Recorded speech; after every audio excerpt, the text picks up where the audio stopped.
Sau khi Season 3 lên sóng, chắc hẳn rằng anh em ở đây đều tò mò về sức mạnh của các nhân vật tại sự kiện làng thợ rèn. Với trận chiến dữ dội và kịch tính, kèm với đó là kỹ năng của hai trụ cột và hai thượng nguyên cũng đủ để làm chúng ta tưởng tượng được độ nóng qua từng cuộc chiến. Và để có cái nhìn tổng quát hơn về sức mạnh của cả hai phe, hãy cùng Anime Rewind tìm hiểu về sức mạnh của các nhân vật mới trong Season 3 nhé. Cảnh báo video sẽ chứa một số chi tiết spoiler, hãy cân nhắc kỹ càng trước khi xem. Trong trận chiến tại làng thợ rèn sắp tới, sẽ có sự góp mặt của 5 thành viên đến từ sát quỷ đoàn, gồm luyến trụ Mitsuri, hà trụ Muichiro, Genya, Tanjiro và Nezuko. Hãy cùng tìm hiểu sơ qua về luyến trụ trước nhé. Tính theo thời gian của chuyện, Mitsuri đã tròn 19 tuổi, vừa đủ mà cũng vừa khít để các anh không phải lo đi tù oan. Chiều cao trên trung bình 1m67, cân nặng 56kg, cho thấy waifu của chúng ta sở hữu một thân hình khá là đầy đặn và vừa vặn trong vòng tay của đa số các anh em. Còn nếu tính đến việc bế nàng lên thì cũng không đến mức là quá nặng vì ở đây ông nào tay mà chả mập. Về số đo 3 vòng, theo một số thông tin tôi đảo được, thì nàng sở hữu thân hình với các chỉ số như 84, 56 và 84. Quá là chuẩn form ngọt nước không thể bàn cãi được. Đảm bảo không những thừa để chan 3 bát cơm mà còn uống thay nước lọc luôn. Và bonus thêm cho những anh em nào vẫn còn tò mò hay định thắc mắc thì áo ngực của Mitsuri cỡ đi khắp chuẩn quốc tế được chưa? Về trang phục, thực ra thì bộ đồng phục này được thiết kế tương tự cho Shinobu, Kanao và Aoi, để rồi kết cục của chúng là bị đốt sạch không còn mảnh nào. Nhưng mà Mitsuri vì cảm thấy hơi ngại khi đốt nó nên cô mặc luôn cho tới tận bây giờ. Ngoài ra, đôi tất kẻ sọc màu xanh mà cô đang mang là do Sa trụ tặng cho cô, vì anh biết cô cảm thấy bộ đồng phục hơi thiếu vải một chút. Mặc dù là một trong hai thành viên nữ duy nhất trong hàng ngũ trụ cột của sát quỷ đoàn hiện tại, nhưng sức mạnh của Mitsuri không hề thua kém với những thành viên nam khác. Khả năng cơ bắp thiên bẩm giúp cô đứng ngang hàng với viêm trụ, phong trụ, thủy trụ về mặt sức mạnh vật lý và thể lực. Tuy cơ thể sở hữu mật độ cơ bắp rất lớn, nhưng Mitsuri vẫn vô cùng dẻo dai, có thể di chuyển một cách nhẹ nhàng tựa như lông hồng trong chiến đấu. Khả năng chiến đấu uyển chuyển của cô cũng được kết hợp vào trong bộ chiêu thức của hơi thở tình yêu, giúp cô vượt mặt về nhịp độ tấn công và phản lại các đòn tấn công trong trận chiến với Thượng Huyền Tứ.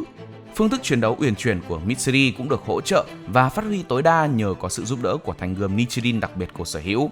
Khác với các thanh Nichirin khác, nó có lưỡi kiếm rất dài và mỏng hơn so với bình thường, gần giống với một cái roi hơn là một thanh katana.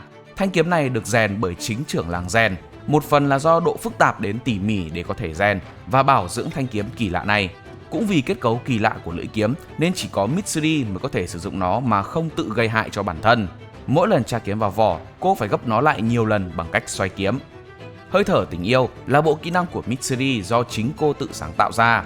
Trước đây, cô từng là đệ tử của Viêm Trụ, nhưng dựa vào những kiến thức cô đã được học từ nhà Rengoku, cô đã tự phát triển cho mình kỹ thuật hơi thở của tình yêu theo phong cách và trải nghiệm chiến đấu của bản thân. Dưới đây là một số chiêu thức của kỹ thuật hơi thở chúng ta đã được chiêm ngưỡng. Thức thứ nhất, sơ luyến liệt thoại. Thức thứ hai, áo não tuần luyến. Thức thứ ba, luyến miêu thời vũ. Thức thứ năm, giao luyến tình loạn trảo. Thức thứ sáu, miêu túc luyến phong. Nếu là fan hâm mộ của Kimetsu no Yaiba thì hãy ghé qua Sama Shop để tậu ngay những tấm poster với kích cỡ 50,5 x 35cm đến 70 x 40cm, được làm bằng giấy craft vàng dày, phong cách cổ điển, chất lượng cao, với nhiều mẫu poster từ anh em nhà Kamado đến bộ tướng siêu lầy, các trụ cột mà giá cả lại rất hạt rẻ, chỉ 13k một tấm. Nhanh tay click vào đường link bên dưới để mua nhé. Hà trụ Tokito Muichiro, người sử dụng hơi thở của sương mù, thuộc dòng dõi của người sử dụng hơi thở khởi nguyên, hơi thở mặt trời. Cậu là một thiếu niên 14 tuổi, với dáng người nhỏ bé tầm 1m6 cùng làn da trắng sáng. Với mái tóc đen dài có màu bạc hà ở phần đuôi, một cậu nhóc ở làng thợ rèn đã đặt cho Tokito biệt danh là tóc tảo bẹ.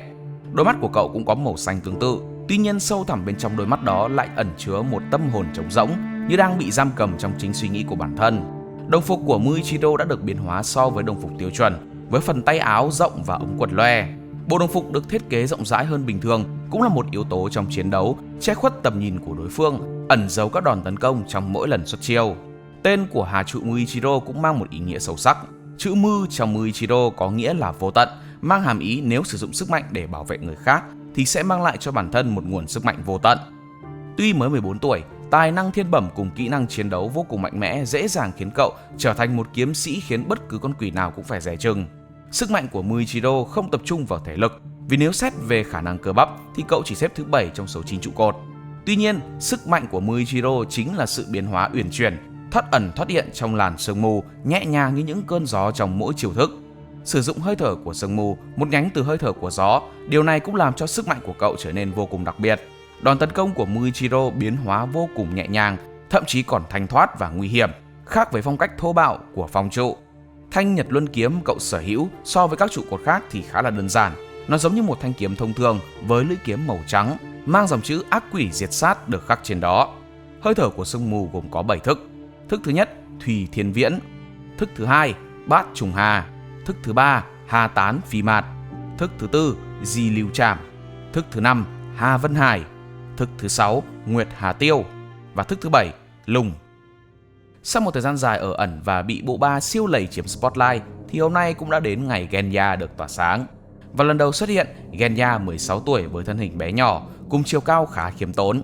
Sau khi xuất hiện trở lại, Genya có vẻ ngoài bụi bặm, to cao hơn rất nhiều, mái tóc dài đến hơn cổ, đặc biệt sở hữu thêm nhiều vết sẹo hơn trước. Genya đã được Nham Trụ nhận làm đệ tử, tuy nhiên cậu không thể trở thành người kế nhiệm bởi không có sức mạnh tự nhiên để có thể sử dụng hơi thở. Cũng vì điều đó nên độ linh hoạt và tốc độ của Genya không được đánh giá cao. Phong cách chiến đấu của cậu thiên về tấn công tầm xa, sử dụng súng để thay thế.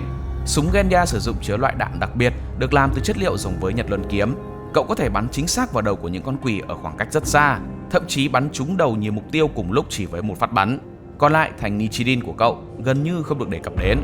Khả năng độc đáo nhất nằm ở cơ hàm và đường ruột mạnh mẽ, giúp cậu cắn xé và tiêu hóa được thịt quỷ. Khi ăn thịt một con quỷ, Genya tạm thời bước vào trạng thái quỷ hóa, giúp cậu có được các năng lực mà con quỷ đó sở hữu từ cơ bản nhất. Điều này đồng nghĩa với việc Genya cũng sở hữu toàn bộ những điểm yếu của loài quỷ trong khoảng thời gian sử dụng sức mạnh này. Và giờ chúng ta hãy đến với hai thượng huyền quỷ xuất hiện trong làng thợ rèn. Thượng huyền ngũ Gyoko là con quỷ có hình dáng khá xấu xí. Những con quỷ khác dù có biến đổi nhưng vẫn giữ lại hình dáng gần giống với con người. Thế nhưng Gyoko gần như đã biến đổi cơ thể trở thành một sinh vật có hình thù kỳ lạ. Toàn thân trắng nhợt nhạt với cái đầu thoạt nhìn qua na ná con người. Thế nhưng khi nhìn kỹ lại thì mọi thứ trên khuôn mặt hắn khá kinh dị, với những chỏm tóc màu tím cùng hai đôi môi quyến rũ màu xanh lá thay thế vị trí của hai con mắt. Mỗi khi hắn nói chuyện, chiếc lưỡi đỏ kết hợp với cặp môi xanh lá nằm ở vị trí mắt, gần như trở thành combo hủy diệt thị giác cấp độ cao. Đôi mắt của hắn cũng ở những vị trí rất bất thường, một con mắt nằm giữa trán, con còn lại nằm ở trên lưỡi trong miệng. Để tăng thêm phần kinh dị cơ thể, hắn không có một đôi bàn tay bình thường, mà thay vào đó là rất nhiều những cánh tay nhỏ xíu như trẻ sơ sinh, kéo dọc từ phần đầu xuống khắp chiều dài cơ thể. Hắn không có chân, mà phần thân dưới được đặt vào một chiếc bình sứ, giống như kiểu một phiên bản biến thái hơn của thần đèn.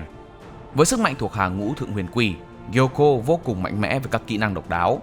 Huyết kỹ thuật của Gyoko có tất cả 8 kỹ năng. Bình, Gyoko không di chuyển bằng tốc độ dựa vào hai chân như những con quỷ hoặc các kiếm sĩ. Hắn có thể dịch chuyển tức thời vào các bình sứ khác nhau để tránh đòn tấn công, thậm chí còn có thể dịch chuyển vị trí của các bình để bắt lú đối phương. Triệu hồi, với khả năng này, Gyoko có thể gây ra hàng loạt cái chết ở phạm vi rộng nhờ vào việc triệu hồi những con cá quỷ đặc thù, giết chóc bất kỳ đối tượng nào. Thiên bổn ngư sát châm, những con cá sát thủ được tạo ra có thể phun vô số cây kim mang nọc độc lên đối thủ. Khi dính phải đòn tấn công này, toàn thân sẽ trở nên tê dại, phản xạ của tứ chi bị hạn chế đáng kể. Sao hồ địa ngục, tạo ra những chiếc vòi bạch tuộc khổng lồ can quét mọi nơi chúng đi qua. Thủy ngục bát, tạo ra một cấu trúc giống như chiếc bình để giam cầm đối thủ. Trong chiếc bình chứa đầy nước, các kiếm sĩ sẽ không thể sử dụng kỹ thuật hơi thở dưới tình trạng thiếu không khí và sẽ từ từ chết vì ngạt. Nhất mặc hư không hoạt cốt niêm, tạo ra từ những chiếc bình những con cá quỷ lao đến ăn thịt kẻ thù. Chúng chứa một loại độc mà ngay cả khi bị cắt vẫn có thể bị hấp thụ qua da. Ngư sát trận lân, tuyệt kỹ phòng thủ tối thượng, giúp tạo ra những chiếc vảy bằng kim cương. Gyoko có thể tự do di chuyển mà không phải lo sợ trước bất cứ đối thủ nào. Hantengu có tổng cộng 7 bản thể khác nhau, với Hantengu là bản thể gốc. 5 bản thể được tạo ra nhờ vào huyết quỷ của hắn và một bản thể được tạo ra bởi chính cơ thể gốc. Mỗi một bản thể đại diện cho một nhân cách hay một thái cực cảm xúc của Hantengu. Những bản thể này gồm Hantengu sợ hãi, Sekido tức giận, Karaku thư thái, Aizetsu buồn sầu, Urogi vui mừng, Zohakuten hận thù và Urami phẫn uất. Huyết quỷ thuật của Hantengu sẽ được kích hoạt khi đầu bị chặt đứt. Phần đầu và phần thân sẽ tự hình thành hai bản thể mới. Hai bản thể sẽ tiếp tục tách thành 4 nếu bị chặt đầu. Chỉ riêng có Zohakuten và Urami được tạo ra theo cách khác biệt so với 4 bản thể trước. Chúng ta hãy nói về bản thể gốc Hantengu, mang ngoại hình của một ông già hơn 80 tuổi, thân hình thấp bé, gân guốc, gầy dơ xương đầy nếp nhăn. Hắn luôn trong trạng thái khúm núm hạ thấp mình như đang né tránh, sợ sệt tất cả mọi thứ. Xuyên suốt trận chiến tại làng thợ rèn, hắn luôn trong tình trạng lẩn trốn trước các kiếm sĩ diệt quỷ, khóc thét lên khi ăn một nhát chém từ Muichiro. Han Tengu cũng sở hữu khả năng ẩn giấu khí tức của bản thân, đánh lừa cả giác quan của một trụ cột. Ngoài ra hắn cũng có thể thay đổi kích thước của bản thân khi cần thiết, chủ yếu thu nhỏ để chạy trốn khỏi sự truy sát của các kiếm sĩ diệt quỷ. Một món vật Sekido luôn cầm theo khi xuất hiện là một cây thiền trượng. Hắn là cảm xúc chiếm lĩnh nhiều nhất phần nhân cách của Han Tengu và có vẻ là kẻ cầm đầu cả bọn khi luôn là người đưa ra mệnh lệnh cho các cảm xúc khác, đặc biệt vào những lúc quan trọng. Sekido sở hữu khả năng triệu hồi và điều khiển lôi điện bằng cây thiền trượng của hắn. Sấm sét phóng ra gây tê liệt, thậm chí đánh ngất bất kỳ đối thủ hàng tép diêu.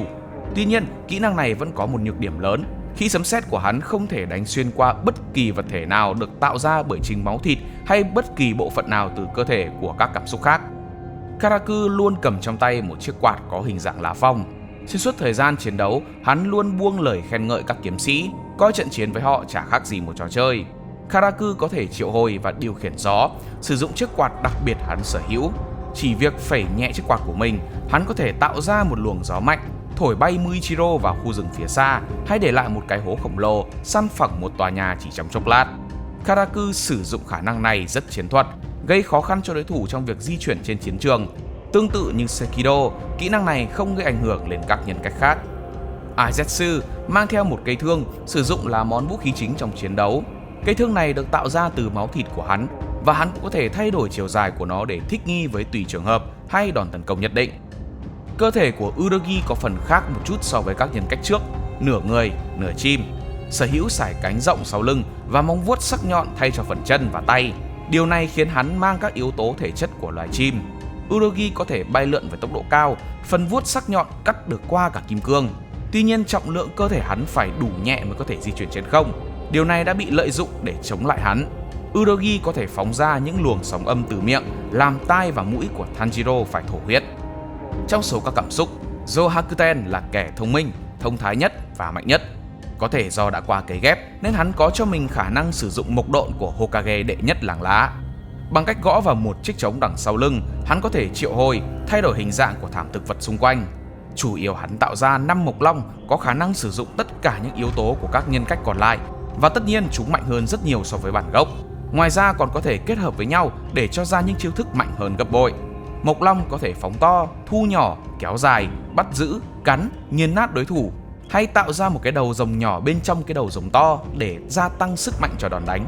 Một số kỹ năng đã được chiêm ngưỡng có thể kể đến như Mộc Thạch Long Tử, Cuồng Minh Lôi Sát, Cuồng Áp Minh Ba hay Vô Gian Nghiệp Thụ. Nhưng cách cuối cùng của Han Tengu là Urami. Hắn là cảm xúc xuất hiện cuối cùng được tạo ra bởi chính cơ thể của Han Tengu và là hàng rào bảo vệ cuối cùng.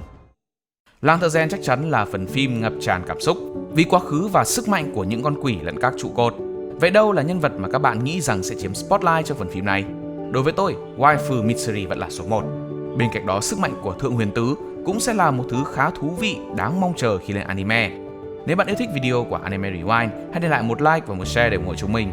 Nhớ bấm nút subscribe kèm theo nút chuông thông báo để không bỏ lỡ các video sau. Cảm ơn các bạn đã xem video. Hẹn gặp lại trong các video tiếp theo. See ya!